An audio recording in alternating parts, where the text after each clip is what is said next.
Hello and welcome to the spring 2020 season of That Anime Pod. This is your seasonal anime recap show brought to you by That Nerdy Site. I'm your host Christian Puente, aka Pixel Brave. If you like what you hear here, you can find more of me on Twitter as Pixel Brave, sharing personal thoughts, general pop culture talk. You can follow the show on Twitter at That Anime Pod with updates on any shows that I'm watching or just sharing anime memes. The show is made possible, by the way, thanks to the work at That Nerdy Site. You can find more content from the rest of the crew there on our main show. On our main site, thatnerdysite.com. If you want to continue supporting us, you can find us on Patreon under the same name and interact with us on Twitter at thatnerdysite. Thanks again for joining me this week. Now let's recap some anime.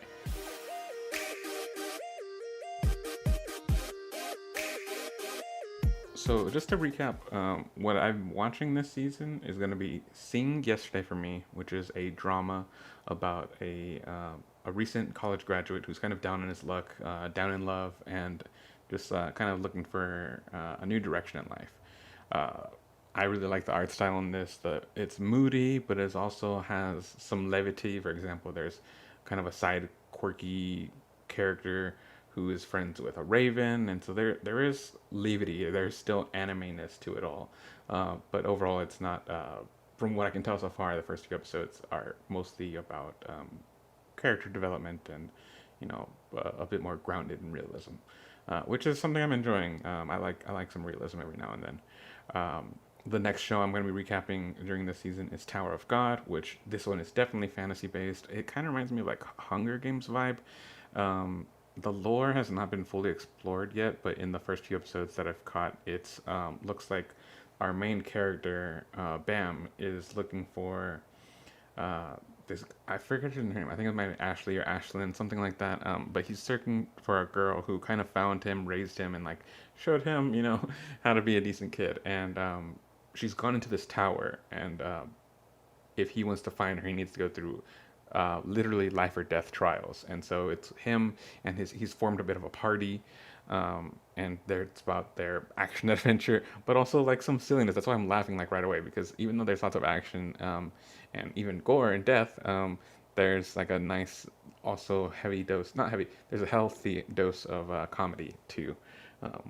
Among it all. So Tower of God, very cool. Interesting though, because it's coming from Webtoon. I think this is a Webtoon adaptation, which I might have mentioned in before, but again, to kind of go over like why that's interesting is that most anime comes from either Japanese light novels or video games or manga or any number of things, but this is specifically coming from an online web cartoon called a Webtoon by the app Webtoon. So that's Tower God. Enjoying it and looking forward to keep watching more. Ascendance of a Bookworm. That's one of the first shows that's coming back, so it's not a new show.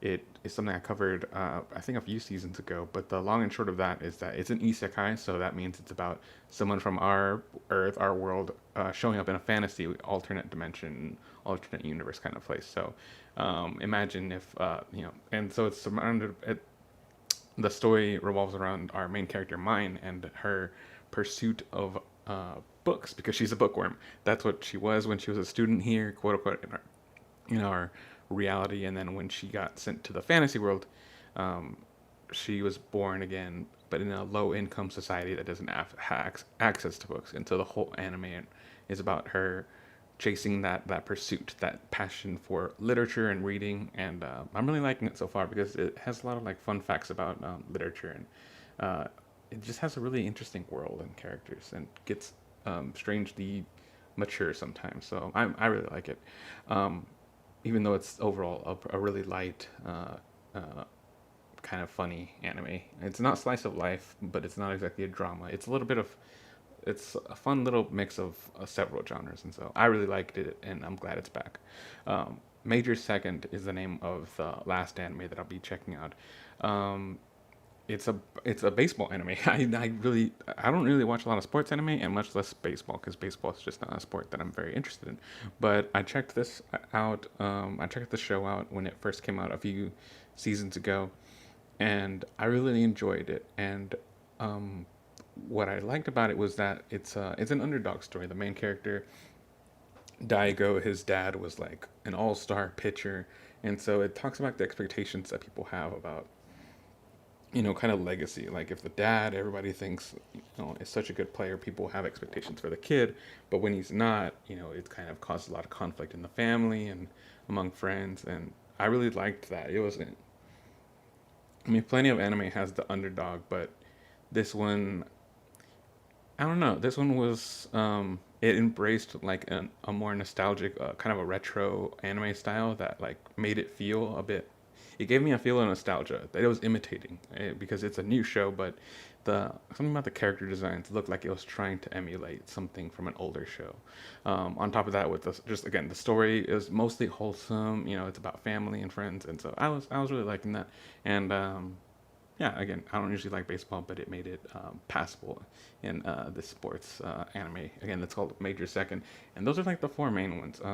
I might have mentioned this before, but there were some few more anime and anime movies coming out that I had originally meant to include in the circulation, but um, again, I don't know if I mentioned this. I don't remember if I mentioned this at the beginning of the show, but there's a pandemic. Everybody's in quarantine. Everybody's staying inside, and that whole process has also affected the anime industry to a point, yeah, where there's delays in shows are either not showing up or there's delay in translations. Um, and so, just I really want to just recap the four shows that I'll probably be sticking with for the rest of the season, as far as what's still available, and just kind of make do with what we got. But those are four really good shows so far that I'm looking forward to. I Since the last episode, again, full disclosure, I did not watch new episodes, and I mean, I could. The long and short of it is that even though I am putting my best effort, there's also like a certain level of anxiety that comes with the pandemic and the quarantine. And I promise we're not going to get like really dark here, but just I'm finding it a little difficult to multitask watching new shows with also staying productive from my other responsibilities, um, and so I couldn't watch new shows. I mean, so I didn't watch new episodes to recap, but I do want to change that, and hopefully next time I'll have new recaps for those episodes. But I did want to kind of take a break from new shows again, just mostly as kind of like a mental health thing. And I mostly recently have been like re-watching older shows. I rewatched a few episodes of My Hero, and I rewatched a few episodes of Haikyuu. Again, just kind of like find a safe space in the anime that I'm familiar with, to kind of help get over that anxiety of starting new shows or continuing new shows. So um, I do look forward to talking more about those recaps in the next time. But let's get to the topic of the week, because there is one show that I can talk about, something that is a bit of something that I've been wanting to watch for a long time. I finally checked out this show that's very recommended, and that is the one and only One Piece. So let's go to our topic of the week so I can talk about that.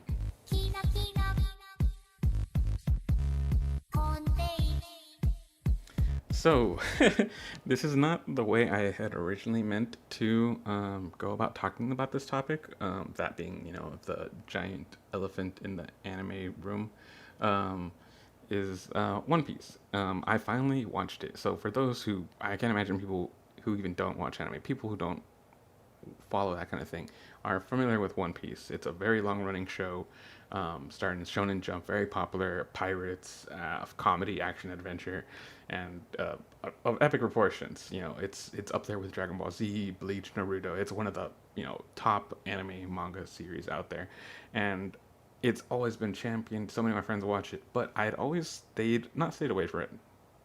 So the part of me that stays away from it is that the art style just never appealed to me. But on top of that, I know that sometimes art styles can be deceiving. There's plenty of times that I've seen a show where the art style isn't something I liked, but the story grabbed me and kept me going anyways. Um, but So that's just one reason. But then like the major reason why I never got into the show, even though it's highly recommended from a lot of people, is that it's so long. From currently, like we're in 20 right now, in the early parts of the year. So to give context, like currently, I think there's like 700 to 800 episodes, which that's a 100 episode disparity. But like, still, like just the fact that it's between 700 800 episodes means like, how do I ever get around to watching all this? So, that's one reason why I never jumped into it too, just because I knew I could never commit to that. But with quarantine going on and stuff, I wanted to branch out before my anxiety started hitting me. I had just a goal of checking out more shows, even if I knew I wouldn't stick with them, to at least check out the first few episodes. And to those who don't know, I'm also like a really big fan of YouTube reactions. So my intention was, again, I mentioned at the beginning that this is not the exact way I meant about going about this topic. The original vision I had was to watch the first few episodes of One Piece and shoot my reactions to them, kind of like a YouTube reactor because I like those, and then um, bring someone on to kind of talk about my impressions. And that's definitely still an option for the future. But again, just because of the conditions of like quarantine and stay home, everyone's working remotely, but also because of that extra level of like mm, uncertainty, anxiousness, and just, everyone is dealing with things in different ways. It's a little harder for me to reach out to people for guest appearances, but I know there's definitely a lot of fans out there of One Piece that would be happy to talk about it. And so it's just about me um, wanting to spend more time with that topic and making the time for it in the future. But at least in this episode, I wanted to give at least. So that's what I mean by this isn't exactly how I meant. I meant for it to be a sit down with a guest topic, but it's gonna be just a one-on-one, you guys with me, just me talking about my preliminary thoughts with these first three episodes, what I caught. Because yeah, it's a really big show that a lot of people really champion. It's their favorite shows, and I yeah, like it kind of adds a little bit of pressure to finally watching it. But let me get into it. Okay, so to those who don't know, again, for some reason, if you've never seen One Piece or don't, aren't in that circle, it's about a character named Luffy and his journey to become the Pirate King. Which I'm so early in the show, I'm not entirely sure what that even means. Each episode starts with kind of an intro about the world and how there's like, again, it would probably be more confusing for me to try to describe it right now, like just from memory. But the long and short of it is that it's a swashbuckling kind of adventure. It looks like pirates and just sword fights, but with powers too. That's one of the things that I knew going into the show. There's not much I knew. I knew that there would be a character, and I knew his name would be Luffy, and I knew certain character names. Actually, not even that. I literally know two names going into the show. I knew there's a character named Luffy and a character named Zoro, but I didn't know anything else about the rest of the show. So anything else, any other names that I talk about or knew that I didn't know about before. And I did know that one of the characters, Luffy in particular, I think had some kind of rubber power, some kind of noodly, stretchy, Mr. Fantastic kind of power. Um, but everything else was a blind reaction. And I'm losing my train of thought. So Luffy and his powers, Pirate Luffy and his powers are, I guess, trying to I think he's trying to make a name for himself, and that's what being Pirate King is about. Is I guess if you can collect everything, including the MacGuffin, which is some item apparently called the One Piece. I don't know if the One Piece is an item or a thing or something a bit more metaphorical, but from the first three episodes, from what I can remember, it didn't describe what it was exactly. But anyway, so it's about Luffy in search of the One Piece and trying to get a crew together to become a pirate king. And so in the first few episodes, we got introduced to a character named Kobe. We got introduced to a character named Zoro, and one of the first major antagonist, not major antagonist, one of a antagonist called Captain Morgan, who is not running an island. I always want to stop myself when I want to describe something and overthink the description. But basically, Captain Morgan is running a seaport. It's kind of like a town, village, what do you want to call it, on the shore, and it's a sea town. I really need to watch more One Piece and like nautical stuff because I'm getting all of these terms wrong. But that's like the one of the first major people that they go up against, that where Luffy shows off a bit more of like what his abilities can do, and it's really it's well, I want to say interesting, but it's really fun to watch the fights. It's different from DBZ or anything like that because the nature of Luffy's power being stretchy and rubbery and kind of bulletproof and stuff, it the dynamics are really interesting. It's very playful. It almost reminds me of more of a Jackie Chan approach. Like it looks like the animators having fun, and it looks like the character himself is having fun fighting. And so it is, yeah, like I said, it's a bit different from something else like a Naruto or Dragon Ball Z or something like that. It doesn't seem as serious, and I think that comes across too in the art as well, and just the overall world that they've created, just based on the kind of characters that I've seen in the backgrounds and stuff, and that we've had side characters interact with. Like overall, like it just seems like a cool kind of adventure vibe. That said, despite him giving all these praise for, again, the character design, the action, and I don't know if I said before, but like the art. So the art is not my usual, but I can still. I mean, I've been watching anime for years. Like I can still recognize like the effectiveness of art. I think. I hope that doesn't sound too pretentious, but like, so I can see that even though the character design isn't appeal to me, I can see how it is appealing and what makes, part of the appeal of what makes it such a popular show. The character designs are cool, again, but it's just the. I've been trying to learn a little bit about art in quarantine, and I think it's mostly kind of like their proportions, maybe. Everybody is noodly. They look all like kind of lanky action figures. And so, again, I'm not trying to hate, but it's just not what I'm usually into. And again, I totally recognize that shows can be good even if you don't agree with the art style or something like that. But it's just something that really sticks out since I'm such a visual person. Um, but overall, the tone was interesting. The main thing, so again, if a story is good, I can look besides the art. And so, even though I don't like the art, and even though the story is good, why do I still have my reservations about that show?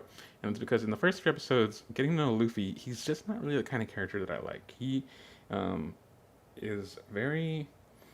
Uh, Let me talk about me first. Me, Christian Fix the Brave, I'm chill, vibing. I'm, like to take things nice and easy. And I mean, you're hearing me right now, right? I feel like, you know, I'm a bit more relaxed in my approach. But Luffy is just full of energy. He totally has Goku, Shonen, Naruto, gung ho energy, and that can come across a bit steamrolly against other characters. And I get that it's kind of the purpose of that boisterousness is to kind of push other characters to see their own potential and to kind of match their energy. But for some reason, like that approach doesn't really sit well with me. And again, I think it mostly has to do with me being an introvert and Luffy being such an extrovert. Some people look for anime as kind of a self-insert or something that they can relate to, some sort of escapism. So like some people might appreciate something like that that's different from them, and I do sometimes. But in the case of Luffy, he seems just a pinch too abrasive for me personally. And I know it's only the first three episodes, but those are just kind of my first impressions of him so far. Um, Again, one of the main things I wanted to do was have someone on here that I could, kind of ask a bit more of these questions for clarity about.